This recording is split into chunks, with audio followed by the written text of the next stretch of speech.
So every time RomDeluxe from Denmark comes out with one of these new still strength bottlings in these 50 centiliter bottles, which they keep changing the bottles and they never seem to make them better. There's no wax now, but now they're always dribbling down when they're pouring. Every time a new one of these things come up, I tell myself I don't need that.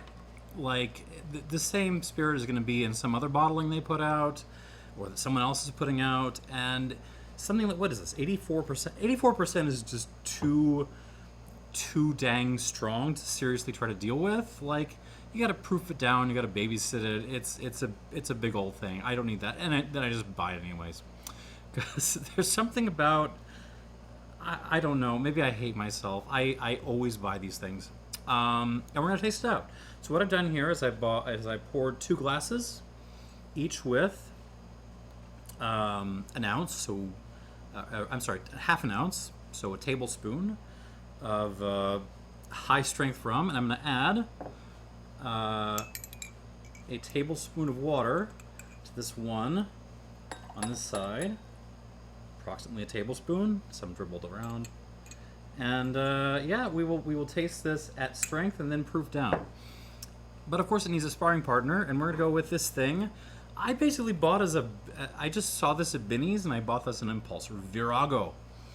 High proof rum distilled in Richmond, Virginia. Now, Virago is probably known for some sourced rums, some like port matured rums that they do.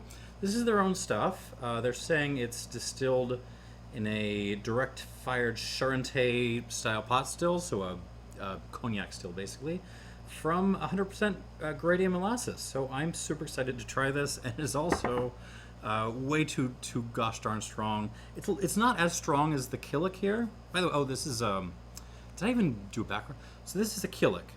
This is from a relatively new distillery in Australia, as the bottle would indicate, in Belgrave. One of those is correct. Which is kind of like on right outside the eastern outskirts of the kind of broader Melbourne area. Like any further than Belgrave, and you're basically like heading into wilderness, into parkland. So, and this is a high. They're calling it a high-ester blend. Not saying how high-ester, but yeah, I couldn't even figure out what kind of still they're using. But they're apparently, inspired by Jamaica and all that stuff. Sounded good to me, and I would like to try it. So, first of all, we're gonna put some. I'm gonna go for a little bit less than a tablespoon for this Virago, since it's a little bit weaker. All right, but let's get stuck into this.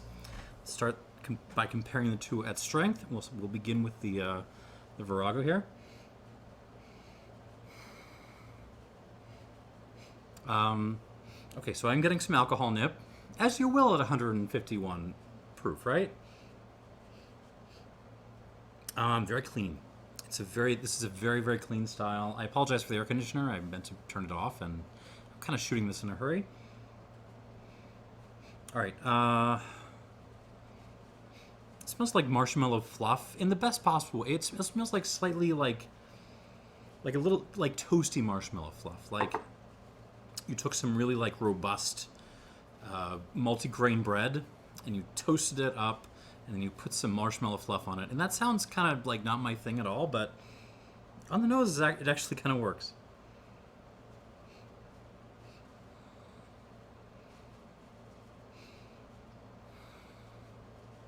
I don't think they're using any tricks like dunder or there's definitely no muck going into this. It's a very clean style. I imagine they're pitching yeast. There's a little bit of like a cacao nib thing kind of going on here. That's happening. There is some kind of black licorice in this.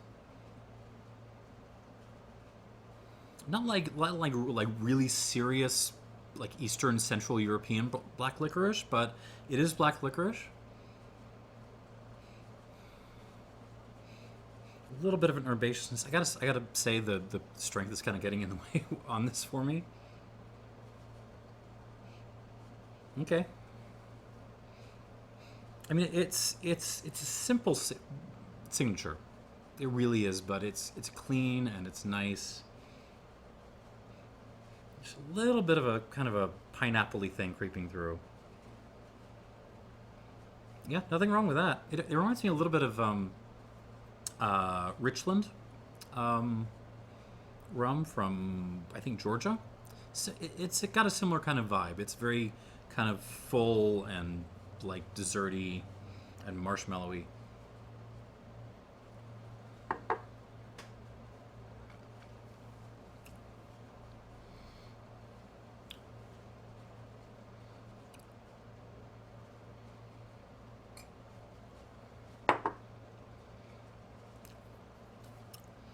Take your marshmallow fluff with a little bit of that multigrain toast in there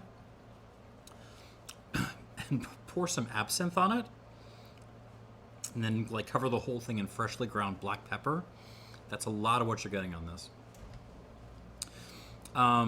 The high-ester Jamaican maniacs are not really going to be into. Well, okay, they might still be into this, but it's a different style from that. It's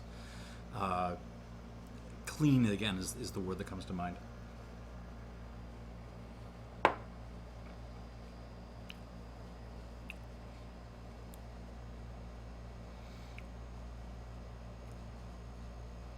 It's delicious. It's refreshing. It's very like full on the palate.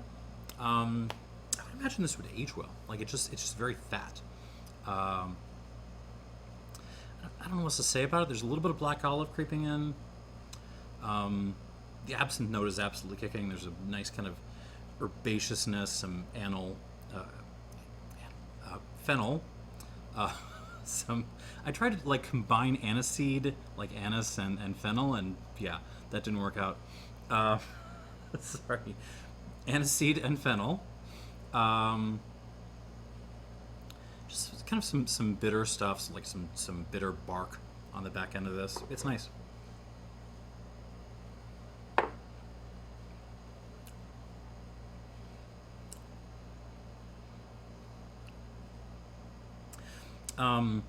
The strength is absolutely helping the finish on this. It is clinging on pretty well. We'll see how it does it in a proof down version in a second, but before then, let's move on to this monster here. Again, so this is RomDeluxe Australia from Killik Distillery. Bottle 2023, 84% alcohol by volume, and it is batch 1. Let's see what we got. Totally different character. Now we're starting to get like high-estery madness. It still doesn't smell like Jamaica. Like you would never mistake this for Jamaica in a blind.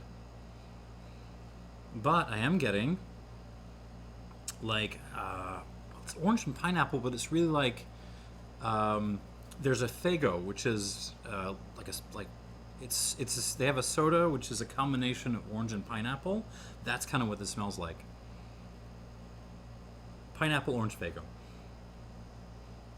But there's also a fair amount of there's an herbaceous, like a cooling herbaceousness on this. Yeah, let's go basil. It's like a basil with a little hint of peppermint in there. You know, on kind of hanging around the edges of the intense fruitiness on this. There's some floral action going on. I should say the alcohol is present. It's nippy. It's not actually as nippy as the Virago was.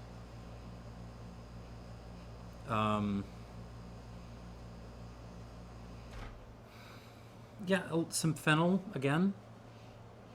A certain minerality to this. Just like some wet rocks. Field flowers. Sweet tarts, candy.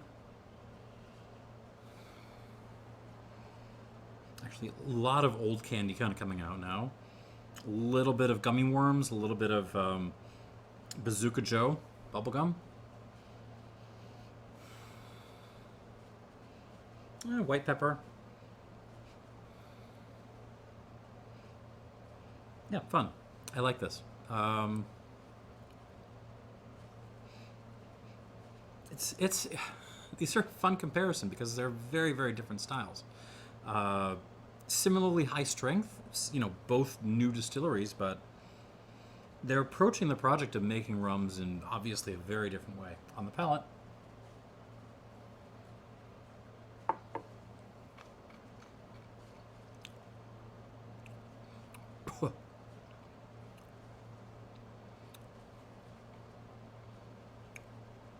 and again we continue the parade of like old candy on this. There is in fact, the old candy is more dominant than the orange pineapple Fago thing. What really dominates here is the Bazooka Joe, the sweet tarts, some Smarties happening, some what's that? Mike and Ike's, I think it is.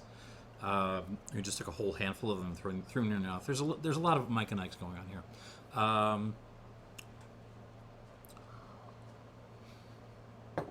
But it is shot through with the basil peppermint kind of thing, and a lot of rocks, a lot of field flowers.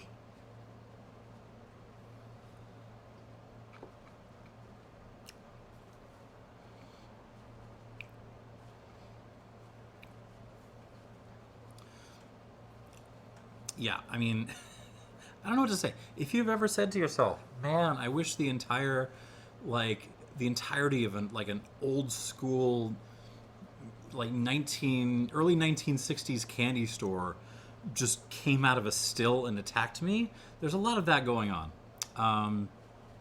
There is some, it's not even really black licorice, it's more like black Twizzlers going on in here. There's a little bit of aniseed, fennel, but it's almost more like, black Twizzlers.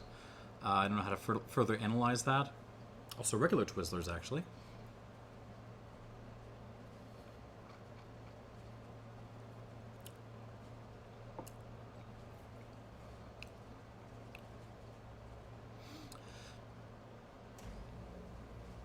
White pepper again.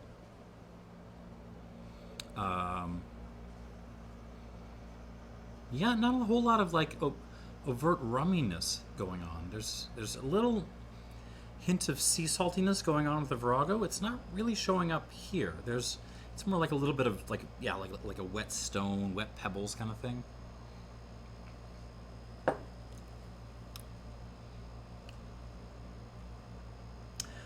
Yeah, fun. Very different rums. Okay, let's try the versions of these with water.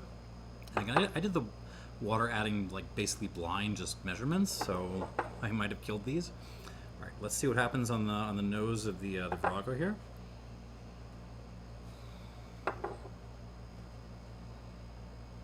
Now we're starting to get like more of an intense, like classic like Central European black licorice thing.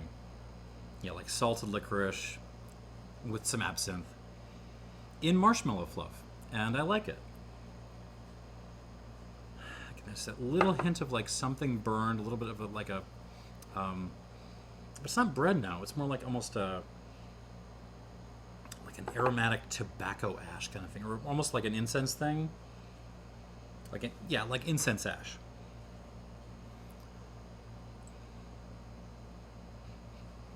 And what else am I getting?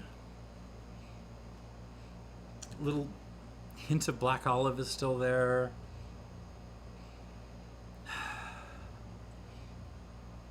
There's some like, what is that? Almost a pound cake thing going on.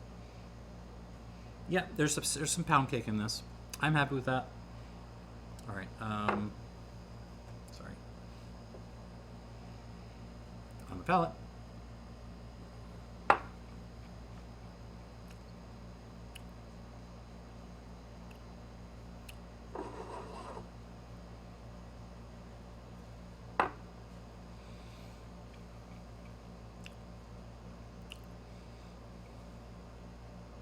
Yeah, this is okay. This is okay in my book. Water actually brings out a little bit of that crispy burned note. So it wasn't really. It kind of like receded a little bit on the nose, but it's definitely present in the palate. Like multi-grain, like dark multi-grain bread toasted. with marshmallow fluff and a little pound cake. Some nice kind of herbaceousness playing around. A little bit of nothing too serious. A little oregano maybe.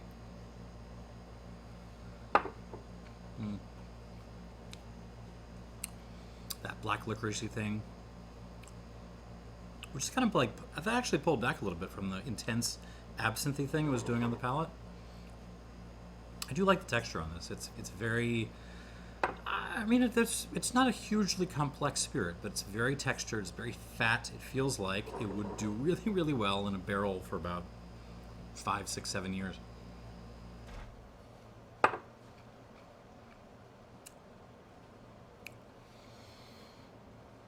Score-wise, I'm not gonna go super duper crazy on this.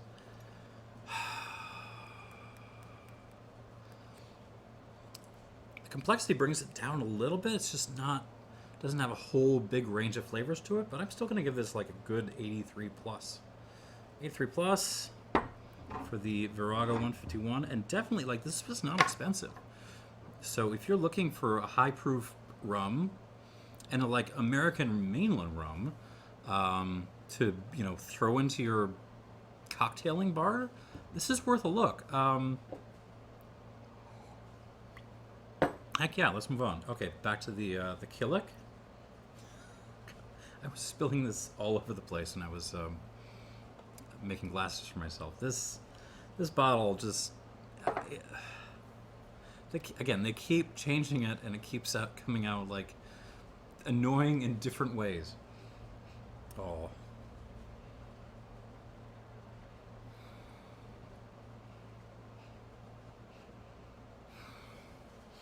Sorry, I should fill up the air with something. So my first impression is, if you like Herr, Herr, high-ester reunion rum from Savannah Distillery, you will probably like this. It is not as bonkers as, Savannah's high-ester stuff in general. But it's got more in common with that than really like stuff coming out of Jamaica. So you got lots of Twizzlers, black and red Twizzlers. A lot of remember Gushers? You know, the candy with like the juicy stuff inside. It smells a little bit like a Gusher, like a grape Gusher maybe, but like a mix of other Gushers in there, but mainly grape. Yeah, gummy bears this time.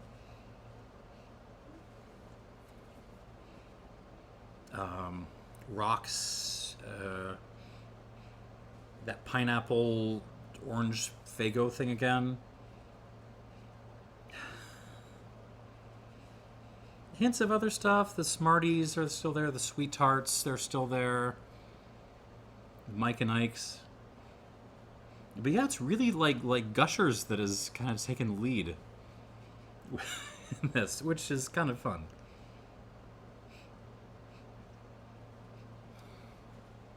And yeah, you still got that like little halo of herbaceousness going on. That little like basil peppermint kind of thing.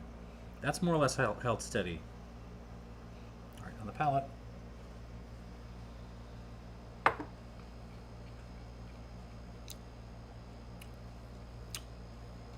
Oh man, that's good. It's a leaner spirit than the Virago, I should say that.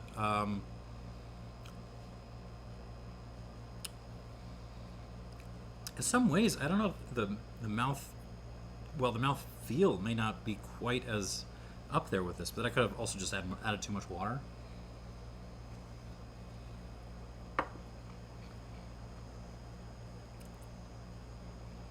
But in terms of like intensity and complexity, yeah, this, as much as I like the Virago, and I kind of like this little guy, this is really on another level. Like lots of Smarties and Sweet Tarts and those kind of like weird minerally candies.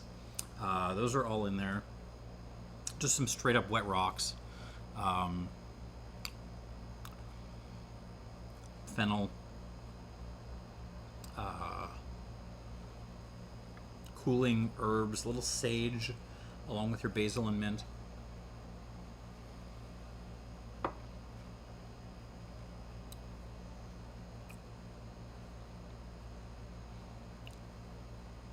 The gushers are there. The pineapple orange fago is there.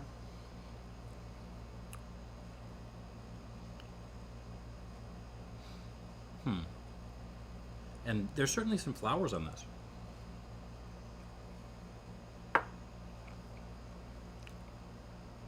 It's tricky because so much of what this is doing is very reminiscent of definitely what you're getting in Reunion, but also more than that, like, or not more than, less than that, what you're getting in some of the ester monsters from Jamaica. What this is missing, that those things have a little bit more going on, is length on the finish. It's a reasonable finish. It holds on, but a lot of what remains behind is that kind of like wet rock kind of thing, that minerality. A lot of the fruit falls away, not quickly, but it doesn't hold on as long as it could.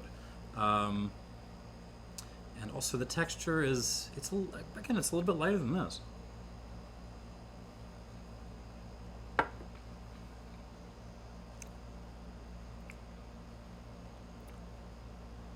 But I'm splitting hairs, I really am. I think this is a phenomenal rum. Not phenomenal, it's a very, very darn good rum. And I would give this, it's high 80s somewhere. Try the neat version one more time.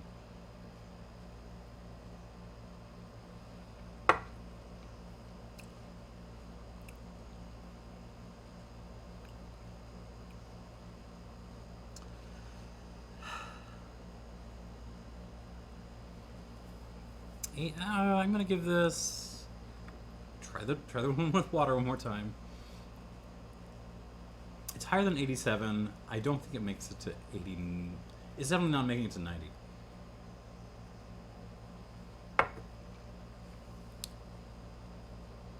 I love this style, and I'm having to kind of divorce that from my evaluation. I'm gonna go 88 flat. This gets an 88 points flat, and I think it's a very, very good rum, and well done to the folks at Kilic for making this, and also well done to the folks at Virago. I had heard a little bit something about their finished or their sourced rums. I didn't even know they were making their own stuff before I saw this, and so yeah, well done to both these distilleries. And I think they're worth sticking out. And thanks for watching. And I think I'm going to go get a glass of water. Bye.